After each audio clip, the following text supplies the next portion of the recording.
नाज़रीन, कंदकोट जी city park वटि हथियारबंदनि जी firing में मारिजी वियल होटल मालिक मौलादाद मुल्क जो मर्द संदसि अबाणे क़ब्रिस्तान में मिटीअ मां हवाले कयो वियो आहे। उन खां अॻु मक़तूल होटल मालिक जे वारसनि पारां लाश इंडस हाईवे ते रखी धरणो हणी एहतजाज कयो वियो हो। एहतजाज कंदड़नि जो चवणु हो त क़त्ल में मुलविस जवाबदारनि खे फौरी तौर गिरफ़्तार कयो वञे।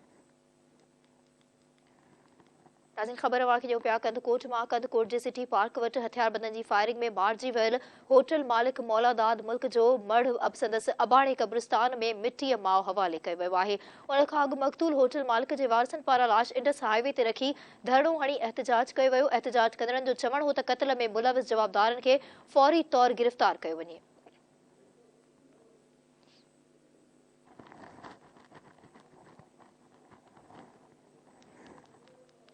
नाज़रीन, ख़बर मांखे ॾेई रहिया आहियूं कंदकोट जे सिटी पार्क वटि हथियारबंदनि जी फायरिंग में मारिजी वियल होटल मालिक मौलादाद मलिक जो मर्द संदसि अबाणे क़ब्रिस्तान में मिटीअ मां हवाले कयो वियो आहे।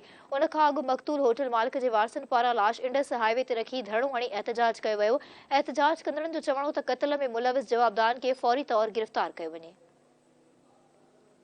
इन जा वधीक तफ़सील वठंदासीं। टेलीफोन लाइन ते मौजूदु आहे धरती न्यूज़ जो रिपोर्टर हफ़ीज़ मलिक। जी हफ़ीज़, छा अपडेट्स आहिनि अव्हां वटि? कंदकोट सिटी पार्क वटि हथियारबंदनि जे फायरिंग में क़त्ल थी वियल होटल मालिक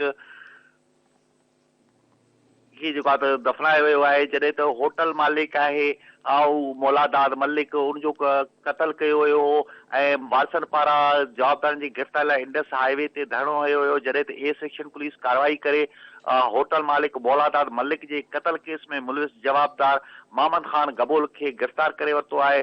जॾहिं त जनाज़े निमाज़ बाद ॻोठ मीर जाफ़िर में जेको आहे त मर्द खे मिटी मां हवाले कयो वियो आहे। जी हफ़ीज़, तव्हांजी वॾी महिरबानी तफ़सील बाबति अपडेट करण लाइ।